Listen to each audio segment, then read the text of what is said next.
course, we've been talking a lot about the Texas legislature. And during the legislative session, one of the big issues, one of the more contentious issues that will pop up is over school choice and vouchers. And joining me right now to talk about school choice, the Executive Director for Texans for Education Opportunity, Randan Steinhauser. Randan, good morning. How are you? Good morning. Thanks for having me. Absolutely. This is an issue that has been playing out for a while in Austin. There's been debate for a while about school choice, about vouchers. It's an issue that it appears to me will get through the Senate, but it's really the House where we're going to see a big fight. Tell folks here in West Texas, and you know this, you've been studying this issue obviously for a while. The rural lawmakers aren't completely on board with school vouchers because they look at the rural areas of the state and go, it's going to hurt rural school districts. It's going to hurt schools in the rural areas. And we don't see the problems with choice here in like a Lubbock that you do in a Dallas or a San Antonio or a Houston. So why should people here in West Texas be concerned with school choice? Sure. Well, I think it's important for folks to know that everyone from President Donald Trump to, Governor Greg Abbott, Lieutenant Governor Dan Patrick, both United States Senators Cornyn and Cruz, as well as a bipartisan slate of elected officials in both the House and the Senate, are calling for expansive school choice in Texas. And, I think it's important to realize that this is a Republican and a conservative issue, but it's also an issue that crosses party lines and an issue that would allow children to access an education that works for them.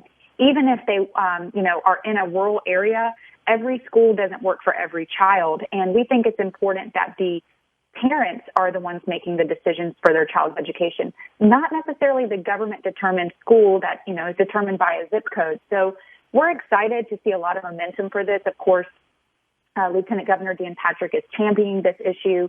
We're excited to have a hearing on Senate Bill 3 on Tuesday, which is the big school choice bill that's coming out of the Senate, we hope. And we hope that our legislators in the House understand that this is not a public school versus private school, a rural versus urban issue. This is really about empowering parents with education freedom. So what would, for those who haven't been following it, what's the push as far as vouchers and the savings accounts? What's the push right now for school choice? Right now, the conversation is revolving around two big ideas. The first is an education savings account, which basically allows parents to use the state dollars that would otherwise fund a public education. Those dollars would be available to the parent to use on a variety of educational expenses, such as an accredited private school or things like tutoring, curriculum, therapies. This is incredibly important for parents who have students with special needs because it allows those parents to customize their child's education. Again, every school doesn't work for every child. Even the best school isn't the right fit. And so with an education savings account, all local property tax dollars stay local. So our schools are not being hurt financially by this. It's just the state dollars. Those parents would have to remove their child from the public school setting, and they would then become in charge of choosing how their child is educated. Again, an accredited private school or a variety of other educational expenses. There's also discussion around a tax credit scholarship, which would allow students to receive scholarships that have been provided by corporations that get a tax credit for making donations to those scholarships. So there's a couple of different ideas around there. There's actually no specific voucher proposal this session. That's a different policy proposal. There's not a voucher bill up for discussion.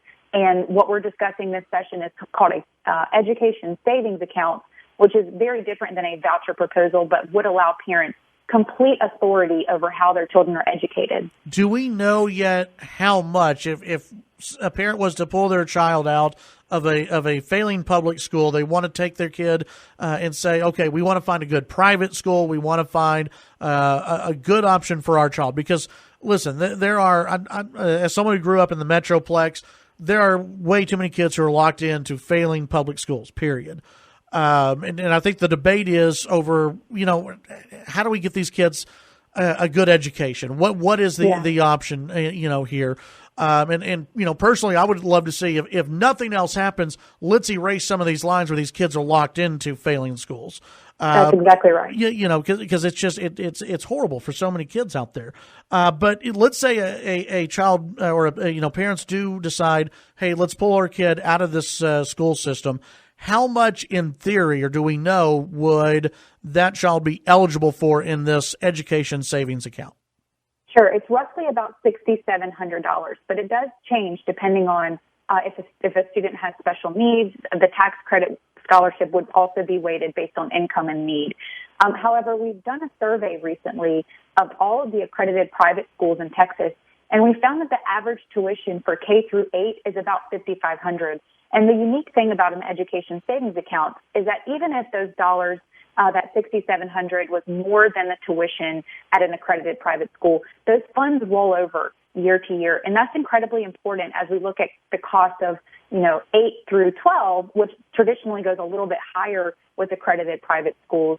So we know that, private schools in Texas are already providing millions of dollars in scholarships to students. There are so many low-income families right now that are stuck in a failing school that simply cannot afford private school, and they cannot afford to move to a property wealth district. So our goal is to allow those families access to the seats that are open. In that survey of private schools in Texas, we found that there are roughly 130,000 open and available seats in accredited private schools. That almost directly correlates with the number of students who are on a charter school wait list, which is about 140,000 students. Chad, that tells us that there are 140,000 parents right now in Texas who are desperate for another option. And we believe that school choice is a vehicle for those parents to access those open and available seats right now. We're visiting with Randan Steinhauser, Executive Director Texans for Educational Opportunity, about education choice in the legislature. This is a hot topic, obviously, down in Austin and really playing out throughout the rest of the state. I want to ask you about something that I've had a few callers who have called in and raised concerns about homeschool. And what their concern is not necessarily under this governor or this lieutenant governor, but does this open the door for the state? If we're saying, hey, we're going to give money, the state's going to give money to these parents for the education savings accounts, does this open the door for the state to come in to homeschool and say, hey, if we're giving you money, you need to play by certain rules set up by the state? Because a lot of these homeschoolers, they don't want to play by state rule. They don't want to be involved with the state. And so a lot of them are concerned. Do you have any concerns there? And what do you say to those parents? I think that those are genuine concerns, and we share them. I think that the first and foremost important policy aspect of this is that we are promoting and protecting parental rights in education. We would do everything we could to support our homeschool families, and we are right now. We're working very closely with the Texas Homeschool Coalition to ensure that there are no new regulations and no new government burdens on our homeschool families. If homeschool families wanted to participate in an education savings account, they could continue to do exactly what they are doing in the way that worked for their child. We would not support any new government mandates on parents. Now, I will say that in the future, if we saw openings for government regulations on our homeschool families, Chad, I will be the first to tell you that we would actively fight any bill that provides new regulations on homeschool families, because at the end of the day, our ultimate goal with this is to provide more education freedom, certainly not more government. What is your reaction to State Representative Dan Huberty? As you know, he's already said this is dead in the House, that there's no way this is going to get through the House. If it was up to him, it's not going to get heard at all. It's a dead issue. What's your message to him? I think it's important that Representative Dan Huberty and other representatives who are hearing from teachers' unions and hearing from superintendents that this is bad for public education, they really need to think about what's best for the kids and what's best for their constituents. It's interesting.